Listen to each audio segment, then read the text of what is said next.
एक बार सभी फ्रेंड्स का जेसी नर्सिस एकेडमी के ऑनलाइन प्लेटफॉर्म पर आपका स्वागत है और शानदार और जानदार टॉपिक जिसका नाम है rheumatic fever and rheumatic heart disease की मैं बात करता हूं। तो यह हम इसके बारे में शॉर्ट रिव्यू करेंगे, एग्जाम के अंदर क्या क्वेश्चंस पूछे जाते हैं तो देखेंगे कि रूमेटिक फीवर के बारे में।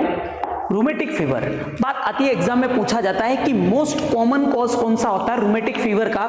तो रूमेटिक फीवर का जो मोस्ट कॉमन कॉज है वह है group A beta haemolytic streptococci. याद रखना, एग्जाम में कई बार पूछा गया है कि रूमेटिक फीवर का मोस्ट कॉमन कॉज कौन सा है, तो ग्रुप ए बीटा। बच्चों याद रखना, मैंने यहां पर लिखा है बीटा, है ना, तो आपको बीटा ही याद रखना है, कहीं इस तरह से सिंबल याद मत रखना। यह जो सिंबल अगर एग्जाम में दिया गया तो अगर आप इसको टिक करते हो तो आपका क्वेश्चन है वो गलत माना जाएगा।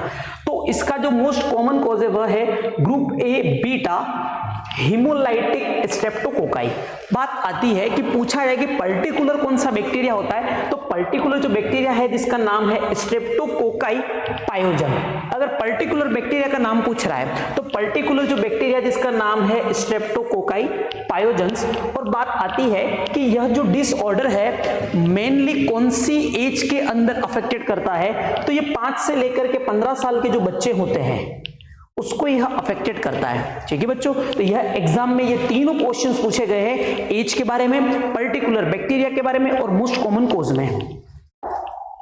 नेक्स्ट बात करता हूं कि इसके अंदर जो पैथोजेनिक स्ट्रक्चर होता है वह होता है एम प्रोटीन। तो पैथोजेनिक स्ट्रक्चर पूछा गया है कि रूमेटिक हार्ट डिजीज या रूमेटिक फीवर के अंदर कौन सा पैथोजेनिक स्ट्रक्चर इन्वॉल्वमेंट रहता है जिसका नाम है एम प्रोटीन। अब बात आती है कि मुझे क्या है कि रूमेटिक फीवर को अगर डायग्नोसिस करना है तो इसके लिए क्राइटेरिया है जिसको बोलते हैं जोन्स क्राइटेरिया। तो जोन्स क्राइटेरिया है, तो जोन्स क्राइटेरिया क्या कहता है, तो जे का मतलब होता है जॉइंट इन्फ्लामेशन।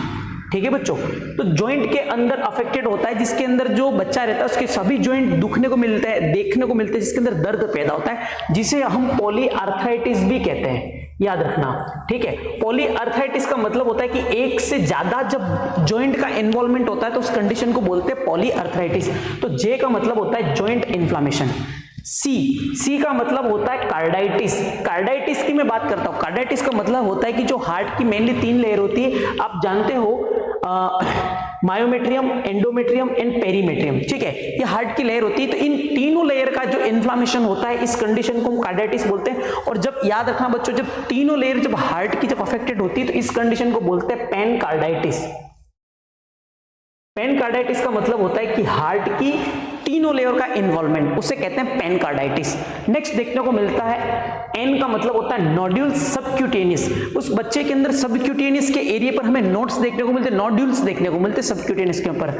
नेक्स्ट देखने को मिलता है एरिथेमा मार्जिनेटम, एरिथेमा मार्जिनेटम देखने को मिलता है। और एस का मतलब होता है सेडेनम कोरिया। सेडेनम कोरिया की बात आती है तो कोरिया के अंदर क्या होता है कि बच्चे के अंदर इनवॉलेंट्री मूवमेंट स्टार्ट हो जाते हैं, तो उसको बोलते हैं सेडेनम कोरिया बोलते हैं। तो ये है इसका जोन्स क्राइटेरिया।